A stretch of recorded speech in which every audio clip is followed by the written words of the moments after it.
Hello friends, and welcome back to my channel. This is the end of week 1 of my Finish It series, and I just wanted to give you a quick update. If you've missed the introduction and information about this Finish It series, it'll be linked below. But in summary, I'm taking the 4th quarter of this year to focus on finishing all of the unfinished projects and unfinished business in my life before I start anything new. So that is my Finish Before You Start series. So for this week, I focused on a couple of things, getting organized with how I was going to get things done, and as well as worked in the yards quite a lot. And I did film some of that, so I want to share it with you. But first, let me take you to my Kanban board so I can show you how I'm tracking things. Okay, so this is my Kanban board. And for those of you who may be unfamiliar with a Kanban board, there are generally 3 components to it. They are these sections that run from top to bottom. So this section, this one, and this one. So this top section is usually on a Kanban board, the backlog. So it's tasks and projects that need to be handled, but you're just not working on. You're acknowledging they exist, but you're not working on them now. And then the next section on the Kanban board is generally what's actively being worked on. In my case, it's either actively being worked on or is something I want to work on next. This is kind of my menu of options of things to choose from in the next couple of days, or whenever I have time or energy to work on something. I've already kind of pre-identified that these are the things I'll work on, or I'm actively doing them now. And then this last section down here is just where all the Post-its go once that part of the task those tasks are completed. So that's how a Kanban board works. I actually got this, an idea years ago to use this method, and in fact use it this way from Sarah Cannon at Heart Breathings. And I will leave a link to one of her videos in the information below, just so you can see how she's using it. But basically in a normal quarter, the way I use it is each of these sections from top to bottom is a goal for the quarter. So I have room for 3 goals that I'll focus on.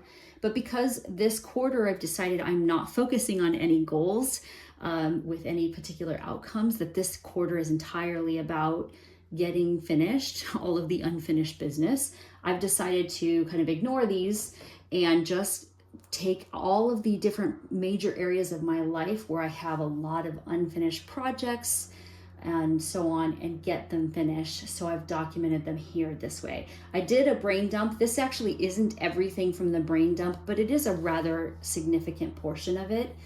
And these are the things that I've identified would make the most significant difference for me if I focused on getting them finished. Now, I am not trying to complete everything on here this quarter, but I do want to make significant progress. So it's really nice to be able to see the Post-its as they move down into the finish section, so that I can have a visual representation of what I've gotten complete. So basically here's how it works. The colors represent a different area of my life to group things together. The biggest area I think I'm going to be working on is in the garage. And with the idea that I'd like to be able to park in the garage. I think many of you can probably identify in that the garage can easily become the place where incomplete projects go to die, basically.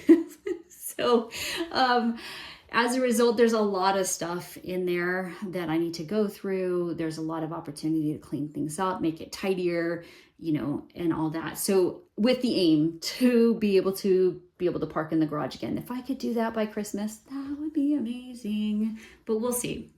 Okay, so garage is one major area. I have another area of miscellaneous. That's just things that don't fit anywhere else. And so I've captured them here. And then I have greenhouse and garden. This is kind of one overall unfinished project that actually has been going on for literally years. And that's okay. I've made progress pretty much every year. It's just I'm kind of done with it being a project. So I have a greenhouse that a friend and I built 2 years ago, and it's not quite complete. It's very much usable, but it's not quite complete. So I would like to wrap that up. And then also my garden, because of some things that were going on in this earlier this year, my garden didn't really get any attention. So I would like to get that back into a good shape, and then also finish the tasks that are related to that multi-year project that I've been working on. So that's these 2 items. House, this is unfinished projects and unfinished decluttering and things like that that are part of or inside the home. And then this last one is chores. There's an app here called Toddy. I track a lot of tasks in here, like maintenance activities on my home, like cleaning the air filter, changing the air filters, or changing the water filters, and just things like that. Deep cleaning the oven, things that are kind of very maintenance-y things. And I've just never really felt like I caught up on them to where it became easy. So I've kind of an overwhelming list of things that are just general maintenance stuff. And gosh, some of them will literally take me 5 minutes to do. So I'm going to focus on getting the numbers. Right now it's, I think, about 42 things in there. So I'm just going to focus on keep chunking away at it, get it as low as possible so that it feels easier to maintain the house. So in any case, that's where I'm at. With the overall tasks and how I'm using this board. I'm sure I'll put other post-its as I kind of think of even one or two additional things that need to get done. I'll deal with them and put them on the board, or just put them on my brain dump sheet if I'm not going to even consider them for this quarter. But that's it. That's my Kanban board and how I plan to use it. I'm sure you'll see it again in future videos.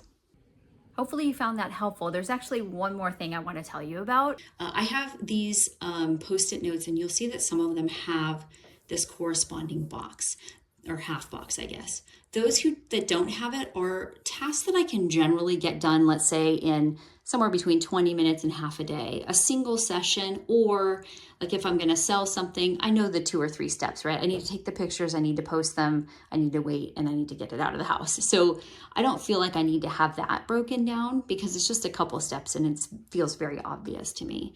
But these ones are tasks or events or areas that I need to finish that require a lot of steps and may take days to weeks to get them done. But the key here is that I've not broken these down any further. And I won't break them down until it gets to the point that they're a focus area. So as an example, in the garage, I am focused on clearing out and doing all the things in the back left corner. That includes some painting, some repair work, decluttering, all that. So because that's a focus area, I have gone ahead and created all the post-it notes for what I believe are all the things that need to get done at this time. So these two I'm focused on now. This entire column is also related to that, actually, as is this first section of this column. Once I get complete or nearly complete in this particular one, then I'll pick what my next focus is, and then I'll break down those post-its further. Same across the board here. So I encourage you to consider doing something like this. I know for myself, I can be someone who spends a lot of time planning, and in fact, sometimes more time planning than executing, and then replanning and redoing, which is kind of how I got in this position to begin with. So, so that's why I'm using those post-its in that way, and we'll just wait to break them down until they're actually something I can focus on. Now I'd like to share with you just a bit about what I did in the yards, as the weather was pretty good in the early part of this week, so I took advantage and got a few things done out in the yards. So this is one of the raised beds that I have, and nothing happened in this raised bed last season. So that's why it's very much unfinished business. I didn't even get around to planting a whole heck of a lot of a garden because of a lot of other things going on and just trying to take on too much and just have too much going on in my life. But basically, one of the items that was on my list was to take care of these garden beds and get them ready for winter. So that's what you can see here. I also actually worked quite a lot on my compost bins, which have needed attention for quite some time. I didn't record it, but I sifted out existing compost and turned the beds and got them ready so that I can continue to add and create compost over the next season. So that's my update for week 1. I'm actually really looking forward to next week because I have a lot more free time in my schedule, and I'm really starting to feel some momentum to really wanting to get those post-it notes down into that done section in the Kanban board. So I'm motivated, and hopefully some of this video has been motivating for you too. If so, I would love if you would give me a like and a subscribe, and definitely would love to hear what you're up to in the comments. Did you do the brain dump, and was that helpful? Have you started a challenge of your own for the fourth quarter to get things finished, I'd love to hear about it. Until next week, I hope you have a great week. Bye.